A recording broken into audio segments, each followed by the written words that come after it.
Hello friends, glad to have you here.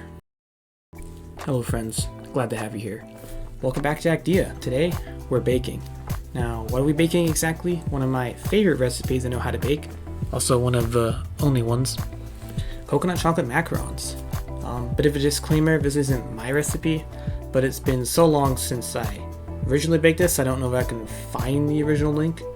I'll try my best if I can, down in the description. Otherwise, I tried.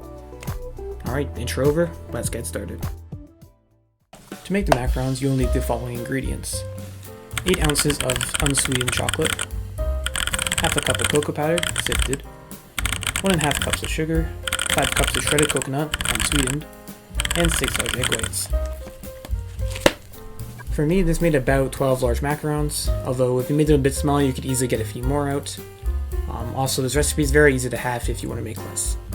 Now for the directions. Start by preheating the oven to 350 degrees Fahrenheit.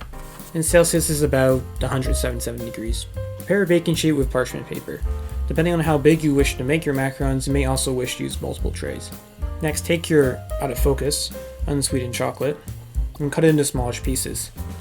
Semi-sweet chocolate also works here, but since we're adding our own sugar later, I prefer unsweetened. Add your chocolate to a microwave-safe bowl and heat till melted. I recommend short bursts of 15 to 30 seconds to prevent burning the chocolate.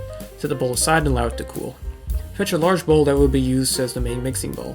Now you probably want to use a bigger bowl than me here, but my family borrowed all the mixing bowls in the house, so I had to improvise. Next, we're going to need to separate the eggs, since this recipe only calls for the egg whites. Now there are tools you can use for this, but I don't have any of those, so I'm going to use a technique I learned in a cooking class like 10 years ago. Probably still relevant. Also, remember in the trailer, you did watch the trailer, right? But I said you don't have to be good at something to enjoy it? Yeah, keep that in mind for this next segment.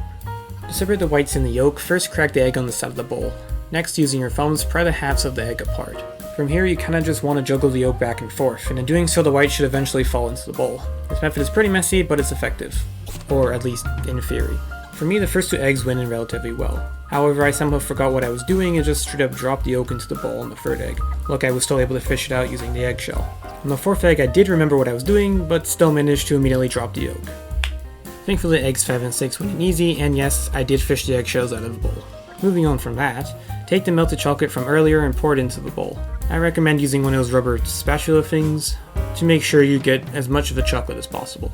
Next, add 1.5 cups of sugar. This is thankfully straightforward. After that, take your half cup of cocoa and pour it into a sieve. Tap it against your hand to gradually sift the powder into the bowl. Lastly, add the shredded coconut. The exact amount is 5 cups, but I found 2 of these bags is about right. Again, you could use sweetened coconut here, but since we just added our own sugar, I prefer unsweetened. Next, stuff them apart. Again, I would highly recommend using a larger bowl, but I just have to roll with it now. Taking your clean hands, start mixing the ingredients together. You almost want to be doing a kneading motion here, to mix the ingredients on the top with the ones on the bottom. Once everything is mixed, start making little balls and placing them on the sheet. I ended up making my kind of large, but that was mostly because I was running out of room on the sheet. It's almost like I could have planned this whole thing better. Wash your hands and place the tray in the middle of the oven. Bake for 15 to 20 minutes, although I always recommend starting with the lowest time and checking on it. While it's baking, I like to do the dishes. And I don't know if anyone else feels the same way, but I've always kind of found doing the dishes to be kind of therapeutic. Like it's a chore I don't really mind doing. Let me know in the comments if you agree.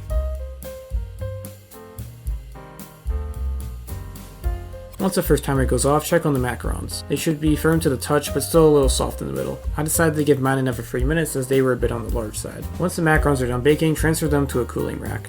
Now they will still be a little fragile, but they'll fix themselves as they cool. Fast forward a few hours and it's ready for a taste test. What do you think, me? Approved. So that was my baking experience. How would I rate it overall?